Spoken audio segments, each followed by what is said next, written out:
This channel does not promote any violent, harmful, or illegal activities. All content provided by this channel is meant for an educational purpose only. আরজি করে দিকে অবশ্যই নজর রাখতেই হচ্ছে। আর তাণ্ডবের মামলায় আরজি করে তাণ্ডবের মামলায় কড়া পর্যবেক্ষণ কলকাতা হাইকোর্টে। যা পরিস্থিতি তাতে আরজি কর বন্ধ করে দেওয়াই ভালো, এমনই পর্যবেক্ষণ প্রধান বিচারপতির। আমি আরজি করের রোগীদের অন্য হাসপাতালে পাঠিয়ে দিচ্ছি, প্রধান বিচারপতির এমনই মন্তব্য। 14ই আগস্ট যা হয়েছে তা পুনরাবৃত্তি হলে কি হবে? বিষয়টা রাজ্য পুলিশের হাতের বাইরে চলে গিয়েছে। পর্যবেক্ষণ হাইকোর্টের। তিলোত্তমা কাণ্ডে সিবিআই তদন্তের এখতিয়ার বাড়ালো আদালত। প্রয়োজনে ঘটনাস্থলে গিয়ে তদন্ত করতে পারবে সিবিআই, আর সেই সঙ্গে আন্দোলনকারীদের নিরাপত্তা দেওয়ার নির্দেশ পুলিশকে। পিতামাতা হওয়া এখনো কি স্বপ্ন? অ্যাপোলো ফার্টিলিটির সাথে আপনার পিতামাতা হওয়ার স্বপ্ন পূরণ করুন। বিনামূল্যে পরামর্শের জন্য কল করুন 9899410685। আর এই নিয়ে রাজনৈতিক চাপানোতর ইতিমধ্যেই শুরু হয়ে গিয়েছে। কি বলছেন বিজেপি নেতা আইনজীবী কৌস্তব বাগচি, কি বলছেন বিজেপি নেতা শঙ্কর ঘোষ, পাশাপাশি অধীর রঞ্জন চৌধুরীর রিয়াকশন শোনাবো আপনাদের। কোর্ট একটা সময় এই কথা পর্যন্ত বলে যে এই ধরনের ঘটনা যদি চলতে থাকে আরজি কর হসপিটালকে বন্ধ করে পেশেন্টদেরকে এলসওয়্যার শিফট করে দেওয়া হবে। অত্যন্ত নিন্দনীয় বিষয়। আমরা কোর্টের কাছে প্রেয়ার করেছিলাম যে এই ঘটনার যা পরিপ্রেক্ষিতে সেন্ট্রাল প্যারামিলিটারি ফোর্স ডিপ্লয় করা হোক, কারণ রাজ্য সরকারের পুলিশের দ্বারা এই ঘটনাকে তারা এই সিচুয়েশনটাকে ট্যাকেল করতে চাইছে না, বা ইটস আ ডেলিবারেট অ্যাটেম্প্ট এই ধরনের ঘটনা ঘটানো। কোর্ট সমস্ত কিছু শুনে রাজ্য সরকারকে এফিডেভিট দিতে বলেছে।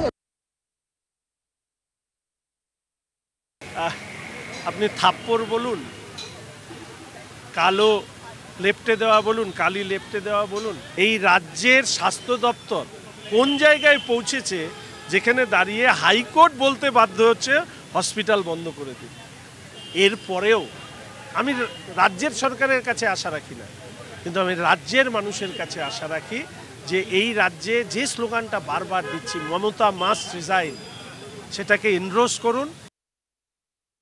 কোন হাসপাতালে পাঠাবে? সব হাসপাতালের অবস্থা এক, এটা জানা গেছে। তাই যেটা জানা যায়নি সেখানেও তাই হচ্ছে। প্রশাসন আজ বাংলায় তৃণমূলের নেতৃত্বে এক বিষাক্ত বৃক্ষে রূপান্তরিত হয়েছে। বিষাক্ত বৃক্ষ যখন হবে, সে বিষাক্ত বৃক্ষের ফল সুমিষ্ট হবে এটা ভাবার কোনো কারণ নেই। বিষাক্ত বৃক্ষের ফল বিষাক্ত হবে, তিক্ত হবে। এগুলো তো রোগের কতগুলো নমুনা। এই রোগ সারা বাংলাকে আক্রান্ত করেছে। আরজি করে হামলায় পুলিশি ব্যর্থতায় হাইকোর্টে অস্বস্তি রাজ্যের। পুলিশের ইন্টেলিজেন্স কমপ্লিটলি ফেল করেছে। নিজেদের পুলিশকে যারা রক্ষা করতে পারেনি, কিভাবে আশা করছেন চিকিৎসকরা কাজ করতে পারবেন? এমনটাই মন্তব্য প্রধান বিচারপতির। আরজি করে হামলা হলেও অক্ষত সেমিনার রুম। হাইকোর্টে জানিয়েছে রাজ্য সরকার। ৭,০০০ উন্মত্ত জনতা হঠাৎ করে চলে আসে, পুলিশ যথেষ্ট চেষ্টা করেছে। একাধিক পুলিশ কর্মী আহত হন, আদালতে জানিয়েছেন সরকারি আইনজীবী। এই প্রসঙ্গে আমরা কথা বলেছিলাম বিকাশ রঞ্জন ভট্টাচার্য, বিশিষ্ট আইনজীবী, সিপিএম সাংসদের সঙ্গে। তার কি রিয়াকশন শুনবো। প্রশাসনিক ব্যর্থতা নিয়ে তার আদালতে পর্যবেক্ষণের প্রয়োজন নেই, এটা সাধারণ মানুষ প্রতিদিন নিজেদের উপলব্ধি করছেন।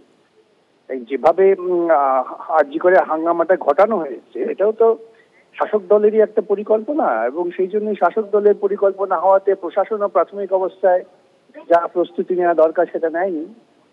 তাহলে ভাবা যায় সরকারি হাসপাতাল কলকাতা শহরের বুকে তার ইমার্জেন্সি ইএটি ভেঙে ধ্বংস করে দিল, পুলিশ আউটপোস্ট ভেঙে ধ্বংস করে দিল, পুলিশ আক্রান্ত হলো, তারপরে কমিশনার পুলিশ বলছেন যে আমি কি করবো, আমার লোকজন নেই।